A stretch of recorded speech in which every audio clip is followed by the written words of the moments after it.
I mean, why is that? I mean, is it just because people are lazy today, or they're bored? I mean, are we just like bored, spoiled children who've just been lying in the bathtub all day, just playing with their plastic duck, and now they're just thinking, well, what can I do? Okay, yes, we are bored. We're all bored now. But has it ever occurred to you, Wally, that the process that creates this boredom that we see in the world now may very well be a self-perpetuating, unconscious form of brainwashing created by a world totalitarian government based on money, and that all of this is much more dangerous than one thinks? And it's not just a question of individual survival, Wally, but that somebody who's bored is asleep, and somebody who's asleep will not say no?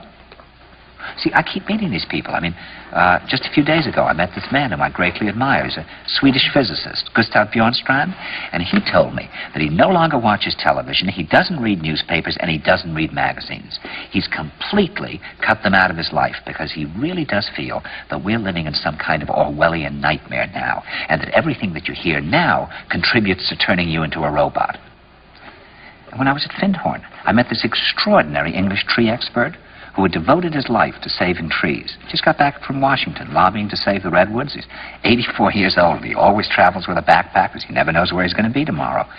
And when I met him at Findhorn, he said to me, "Where are you from?" And I said, "New York." He said, "New York, yes, that's a very interesting place. Do you know a lot of New Yorkers who keep talking about the fact that they want to leave but never do?" And I said, "Oh, yes." And he said, "Why do you think they don't leave?" I gave him different banal theories. He said, "Oh, I don't think it's that way at all."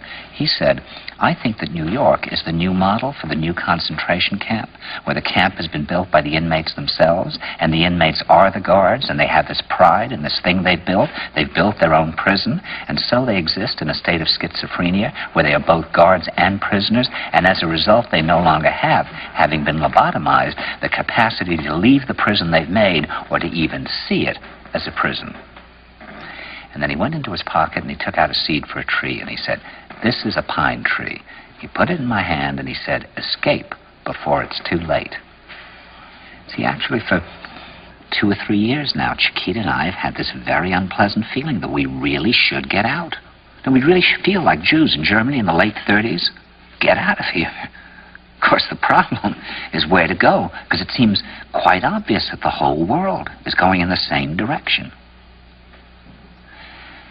See, I think it's quite possible that the 1960s represented the last burst of the human being before he was extinguished, and that this is the beginning of the rest of the future now, and that from now on there'll simply be all these robots walking around, feeling nothing, thinking nothing, and there'll be nobody left almost to remind them that there once was a species called a human being, with feelings and thoughts, and that history and memory are right now being erased, and soon nobody will really remember that life existed on the planet.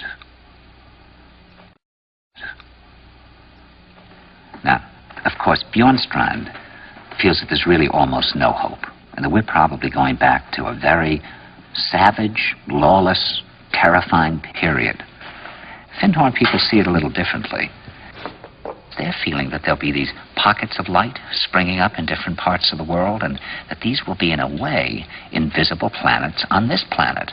And that as we, or the world, grow colder, we can take invisible space journeys to these different planets, refuel for what it is we need to do on the planet itself, and come back. And it's their feeling that there have to be centers now where people can come and reconstruct a new future for the world. And when I was talking to Gustav Bjornstrand, he was saying that actually these centers are growing up everywhere now. And that what they're trying to do, which is what Findhorn was trying to do, and in a way, what I was trying to do. I mean, these things can't be given names, but in a way, these are all attempts at creating a new kind of school or a new kind of monastery. And Bjornstrand talks about the concept of reserves, islands of safety, where history can be remembered and the human being can continue to function in order to maintain the species through a dark age. In other words, we're talking about an underground, which did exist in a different way during the Dark Ages among the mystical orders of the Church. And the purpose of this underground is to find out how to preserve the light, life, the culture, how to keep things living. You see, I keep thinking that what we need is a new language. a language of the heart. Languages in the Polish forest where language wasn't needed. Some kind of language between people that is a new kind of poetry. That's the poetry of the dancing bee that tells us where the honey is. And I think that in order to create that language, you're going to have to learn how you can go through a looking glass into another kind of perception where you have that sense of being united to all things, and suddenly you understand everything.